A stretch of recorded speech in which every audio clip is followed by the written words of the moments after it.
প্রতিদিনই তৈরি হচ্ছে ২০ লাখ টাকা, প্রতি মাসে অন্তত ২ কোটি টাকা।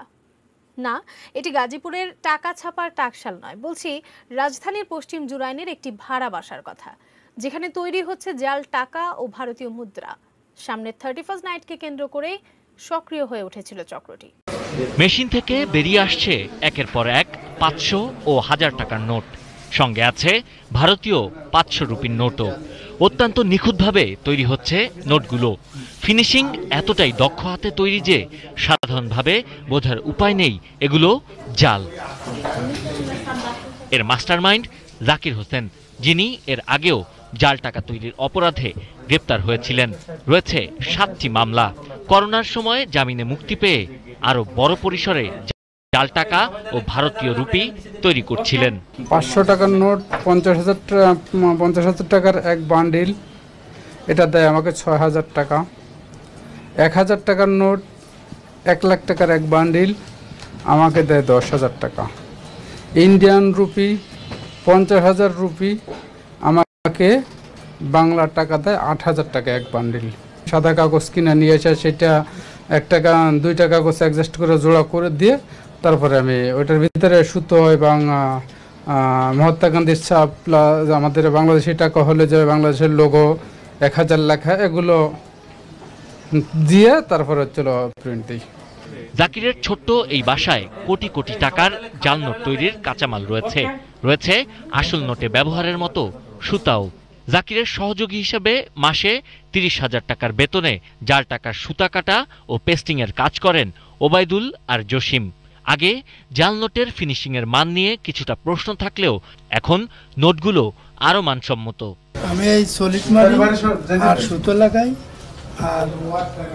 আর এই সাইড কাটি। স্যার এটা বলে সলিড মারি দিই, ওই জায়গায় জোড়া দেয়, জোড়া দিয়ে আগে সুতো লাগানি হয়, ওই সুতো লাগানি কাগজ আর এই সলিড মারা কাগজ জোড়া দেওয়া হয়।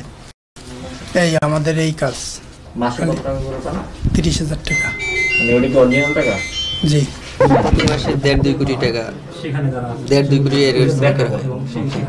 এইতে ৫০০ কাগজ থেকে ২০ লাখ করে আসে। এর মনে করেন ২০টা-২৫টা হয়, তাতে মনে করেন ২ কোটির উপরে চলে যায়। জাকিরের স্ত্রী সহ এই সিন্ডিকেটে ৯ জনকে গ্রেপ্তার করেছে গোয়েন্দারা, যারা জাল নোট তৈরি থেকে শুরু করে পুরো বাজারজাত প্রক্রিয়ার সঙ্গে জড়িত।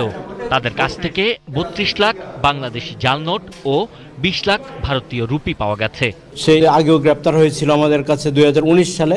পরবর্তী করোনাকালীন সময়ে সে জামিনে মুক্ত হয়ে আবারও সে তার নেটওয়ার্ককে পুনর্জীবিত করে এবং আবার একইভাবে আগের মতোই আপনার ফেক কারেন্সি, বিশেষ করে ১,০০০ টাকার জাল নোট, ৫০০ টাকার জাল নোট, বাংলাদেশি টাকা এবং ভারতীয় ৫০০ রুপির যে ফেক কারেন্সি, সেটাও সে প্রস্তুত করছিল। এই অবস্থায় আমাদের যে গাড়ি চুরি প্রতিরোধ টিম গুলশান, সে দীর্ঘদিন যাবতীয় চক্রের পিছনে লেগেছিল।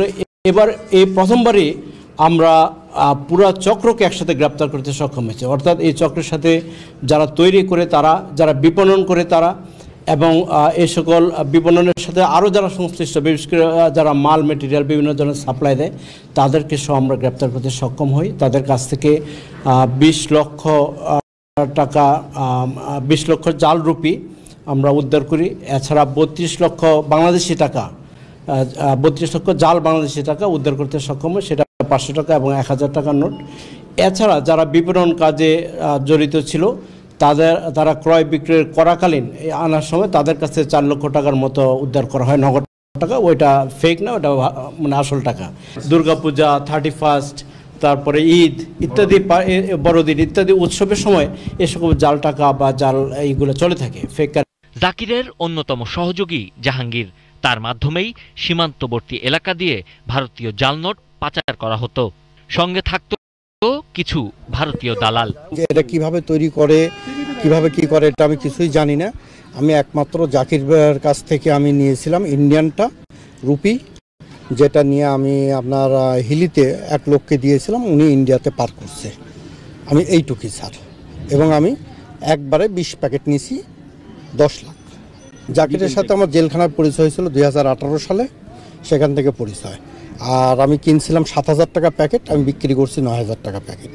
জাল টাকা তৈরির এই নেটওয়ার্কে আর কারা জড়িত তাদের ব্যাপারেও চলছে অনুসন্ধান। Sabbir Ahmed, ATN news, Dhaka.